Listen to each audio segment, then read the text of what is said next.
આજે આપણે સૌંદર્યદર્શી કવિ અને વાત્સલ્ય પ્રેમના કવિ તરીકે જાણીતા કવિ બોટાદકર વિશે જાણીશું. કવિ બોટાદકરનું પૂરું નામ દામોદર ખુશાલદાસ બોટાદકર હતું. તેમનો જન્મ તારીખ 27/11/1870 રોજ થયો હતો. તેમનું જન્મસ્થળ બોટાદ હતું. અભ્યાસ: તેમણે 6 ધોરણ સુધીનો અભ્યાસ બોટાદમાં કર્યો. કારકિર્દી: તેઓ 7 વર્ષના હતા ત્યારે પિતાનું અવસાન થવાથી આગળ અભ્યાસ ન કરી શક્યા. તેઓ પ્રાથમિક શિક્ષક બન્યા. કુટુંબની આર્થિક મુશ્કેલી દૂર કરવા એમણે વેપાર અને વૈદુ જેવા વ્યવસાયો કર્યા, પણ તેમાં ફાવટ ન આવી. પછી વૈષ્ણવ ગોસ્વામી મહારાજ નૃસિંહલાલજી સાથે તેમના કારભારી તરીકે મુંબઈ ગયા. ત્યાં પુષ્ટિમાર્ગ પ્રકાશનું તંત્રી પદ સંભાળ્યું. મુંબઈના નિવાસ દરમિયાન ત્યાંના એક શાસ્ત્રી પાસે સંસ્કૃતનો અભ્યાસ કર્યો. પછી નાદુરસ્ત તબિયતને લીધે વતન પરત આવી પુનઃ શિક્ષકનો વ્યવસાય સ્વીકાર્યો. અટક: તેમણે પોતાની અટક શાહને બદલીને બોટાદકર કરી હતી. અવસાન તારીખ 7/9/1924 રોજ તેમનું અવસાન થયું હતું. કવિ બોટાદકરનું સાહિત્ય સર્જન: તેમને કવિતા લખવાની પ્રેરણા દેવશંકર વૈકુંઠજી ભટ્ટ પાસેથી મળી હતી.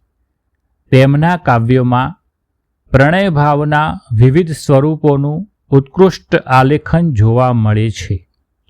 તેમણે વાત્સલ્ય, માતૃપ્રેમ, ભાઈ બહેનનો પ્રેમ, દિયર ભોજાઈનો પ્રેમ, દાંપત્ય, પતિ ભક્તિ, આતિથ્ય, સમર્પણ વગેરે નારી જીવનના વિવિધ ભાવોને કોમળતાથી તળપદી રીતે ગ્રામ જીવનના પરિવેશમાં પ્રસ્તુત કર્યા છે.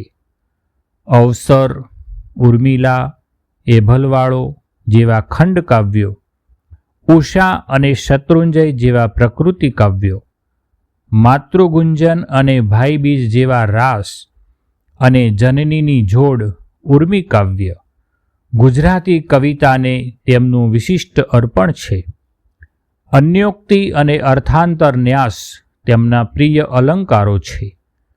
ગૃહજીવનના રુજુ મધુર સંવેદનયુક્ત કાવ્યો અને ભાવ સમૃદ્ધ રાસ તેમનું શ્રેષ્ઠ પ્રદાન છે.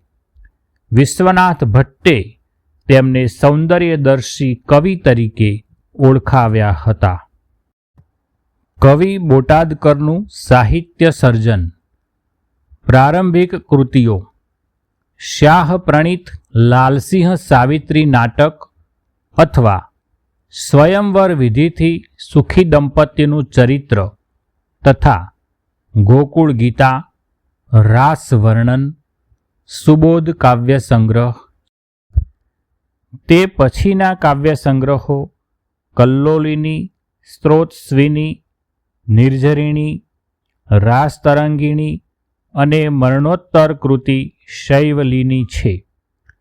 રાસ તરંગિણીના રાસોએ એમને ઉત્તમ રાસ કવિઓમાં સ્થાન આપ્યું છે. તે સમયે ગુજરાતણોને આ રાસોએ ખૂબ ઘેલું લગાડ્યું હતું. લોકઢાળોનો તેમાં ખૂબ જ સુંદર ઉપયોગ થયો છે. શૈવલીનીમાં પ્રકૃતિ અને ગૃહજીવનના ભાવો દર્શાવતા કાવ્યો છે. ગ્રામ જીવનના પરિવેશના અને એના તળપદા વિષયોના સુચારુ અને મધુર નિરૂપણે એમને સૌંદર્યદર્શી કવિનું બિરુદ અપાવ્યું છે. ગૃહજીવનની ભાવનાના કાવ્યો એમનું મહત્વનું પ્રદાન છે. કન્યા, માતા, નણંદ, સાસુ, ભગિની, નવોઢા, ગૃહિણી, સીમંતિની, પ્રૌઢા એમ નારી જીવનની જુદી જુદી અવસ્થાના અનેક સુકુમાર સંવેદનોને એમના કાવ્યોમાં મધુર અને અદ્ભુત સ્વરૂપ આપ્યું છે. હવે આપણે કવિ બોટાદકરની કેટલીક જાણીતી રચનાઓનો રસાસ્વાદ માણીએ. સૌપ્રથમ તેમની માતૃપ્રેમની ખૂબ જ જાણીતી રચના જનનીની જોડ, આપણે એનો રસાસ્વાદ માણીશું. મીઠા મધુને મીઠા મેહુલા રે લોલ, એઠી મીઠી તે મોરી માત જો, જનનીની જોડ સખી નહીં જડે રે લોલ.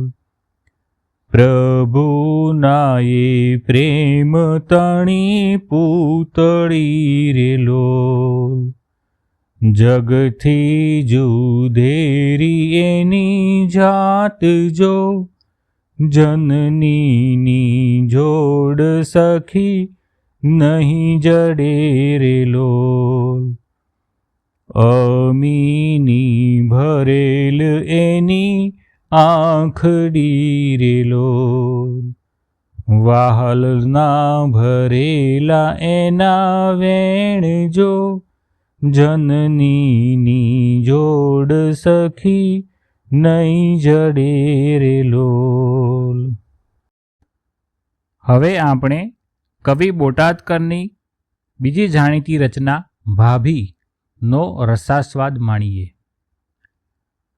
ટહુકે વસંત કુંજ કોકિલા રે લોલ, ઘરમાં ભાભીના એવા ગીત રે, ભાભીના ભાવ મને ભીંજવે રે લોલ.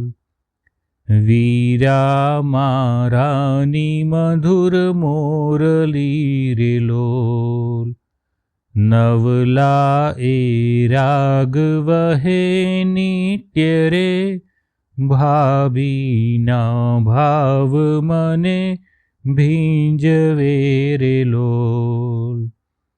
છોડી પિયરની એણે પાલખી રે લોલ, મૂકી માયા ભરી માત રે, ભાભીના ભાવ મને ભીંજવે રે લોલ. વહાલાનો સંગ કર્યો વેગળો રે લોલ, મારા એ બંધવાને માટ રે, ભાભીના ભાવ મને ભીંજવે રે લોલ. સહિયરનો સાથ તેજો સામટો રે લોલ, દાદાનો દૂર કર્યો દેશ રે, ભાભીના ભાવ મને ભીંજવે રે લોલ. હવે કવિ બોટાદકરની જાણીતી રચના આણુંનો રસાસ્વાદ આપણે માણીએ.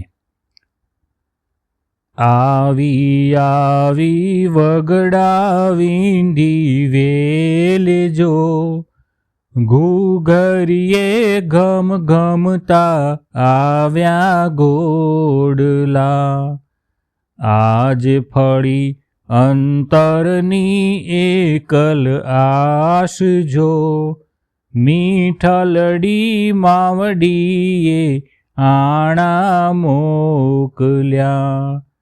મેં જાણ્યું જે ભૂલી મુજને માત જો, બાપુને અંતરથી છૂટી બેટડી, ભાભલડીના ઉરનો ભાળી ભાવજો, બંધવડે વિસારી એની બહેનડી, શેરડીએ વીરાનો શીડો સાધજો, શીળા એને ઉર શોભે સંદેશડા. મીઠા મીઠા મહિયર કેરા માનજો, મહિયરના મારગડા મનને મીઠડા. તો આ કાવ્યમાં કવિએ નારી હૃદયના ભાવો વ્યક્ત કર્યા છે.